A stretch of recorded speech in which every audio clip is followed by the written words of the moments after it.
Hello friends, पूर्व class रे आमे विशेषण पद क्या कहुचे से विषय पढ़ी एबे आमे सर्वनाम पद क्या कहुचे से विषय जानिबा। सर्वनाम जानिछ ना परिवर्ते देखि जेउ पद विशेष्य पद बदल रे व्यवहार करा जाए ताहाकू सर्वनाम कहंती। जेउ पद विशेष्य पद बदल रे व्यवहार होइताए ता कहंती कोन सर्वनाम। सर्वनाम पद वाक्यर पुनरुक्ति और श्रुतिकटु दूर करी ताहार श्रुति मधुरता और सौंदर्य बुद्धि कराई थाए। जेमती कहबा राम बजार को जाउअछि। राम न कहीं राम गोटे विशेष पद आम कह से बजार को जाउअछि। से माने किए से कहले से राम को बुझाउछि तो सेटा हूँ एक सर्वनाम पद। सर्वनामर श्रेणी विभाग विभिन्न प्रकार सर्वनाम पद रही। आसतु से विषय जानिबा। आग रही पुरुषवाचक सर्वनाम बा ताकू आउ कौन कहते व्यक्तिवाचक सर्वनाम कह जाए। यही सर्वनाम पद केते भाग रे विभक्त होइछि? तीन भाग रे। कौन कौन गोटेला प्रथम पुरुष, द्वितीय पुरुष और तृतीय पुरुष। समस्ते जानिथिबो प्रथम पुरुष कौन मु आंभे आंभे माने ये हला प्रथम पुरुष। और द्वितीय पुरुष कौन तू तुम्भे तुम्भे माने द्वितीय पुरुष। तृतीय पुरुष है से माने। केमिति सर्वनाम व्यवहार होइछि देख लिखाई मु जणे छात्र। मु गोटे कौन गोटे क्या ना को बुझाऊँ ना मुटा है कौन गोटे क्या ना परिवर्तन व्यवहार होइछि से मुटा है एक सर्वनाम पद। मु जणे छात्र। तुमे सत कुह। तुमे माने कौन क्या एक नाम को बुझाऊँ राम कि लक्ष्मण कि सीता। सीता तुमे सीता सीता को सत कुह तो सीता न कही आम कौन कहे तुमे सत कुह। सेमती से माने ग्रामवासी। सेमती कौन से माने ग्रामवासी।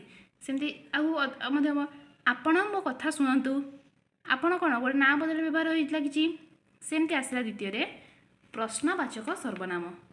प्रश्नवाचक सर्वनाम कौन ना जो सर्वनाम पद गुड़िक जहाँ प्रश्न पचारिया उद्दिष्ट।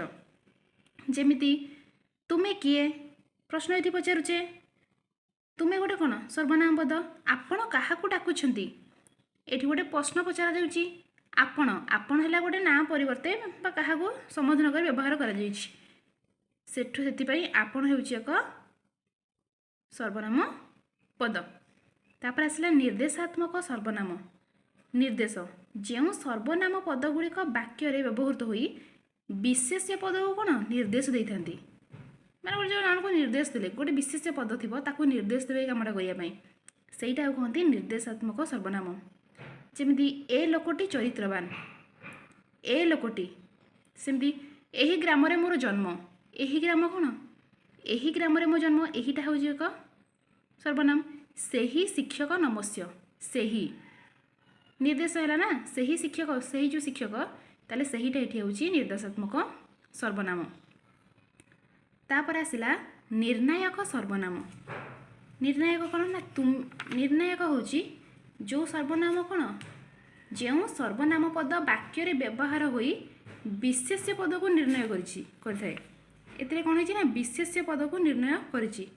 जेमिति लिखिछि तुमे सबु कथारे मुंड खेलाओ नहीं। तुमे सबु कथारे मुंड खेलाओ नहीं। आ मध्य कौन हबो राकेश और दिनेश दुई सांग उभय भल पाठ पढ़ती। उभयटा सर्वनाम माने दुईटा को ये करुच्ची। संसार जेमिति लोक अच्छा प्रत्येकंकर चरित्र समान नुहति। यहाँ हूँ निर्णायक सर्वनाम। आत्मवाचक सर्वनाम। आत्मवाचक सर्वनाम आसब मैंने निजको कौन सी व्यक्ति परिवर्ते जमी निजे आपे आपणा एम सब व्यवहार होता है। जमी आपणा कला कर्म मान आग को होइब सावधान। आपणा माने आत्म मान निजको गोटे बुझेब निजे थी निजको थी आपे थी आपणा यही सब जो आसब सेगुड़ा सब है आत्मवाचक सर्वनाम। आत्मवाचक सर्वनाम पर आसूची कौन समुच्चयी सर्वनाम। आ समुच्चयी सर्वनाम कौन कहती समुच्चय बोधक सर्वनाम कह जाए। समुच्चयी सर्वनाम कौन ना देखिए कौन ना जो सर्वनाम विशेष पद व्यवहार परिवर्त होई दीटा वाक्य को संयोग करथाए। देख लो उत्तर तले देइछि कौन दीटा वाक्य को संयोग कर नहीं।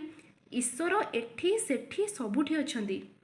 ईश्वर एठी आम जदि लिखा वाक्य करी ईश्वर एठी अछंती ईश्वर सेठी अछंती ईश्वर सबुठी अछंती किंतु समुच्चयी सर्वनाम कौन ना सब वाक्य को संयोग कर देछि ईश्वर एठी सेठी सबुठी सबुठी अछंती हैला तो भल से बुझी पारिथिबो सर्वनाम पद जदि वीडियोटी भल लगी तो लाइक शेयर आउ सब्सक्राइब करंतु धन्यवाद।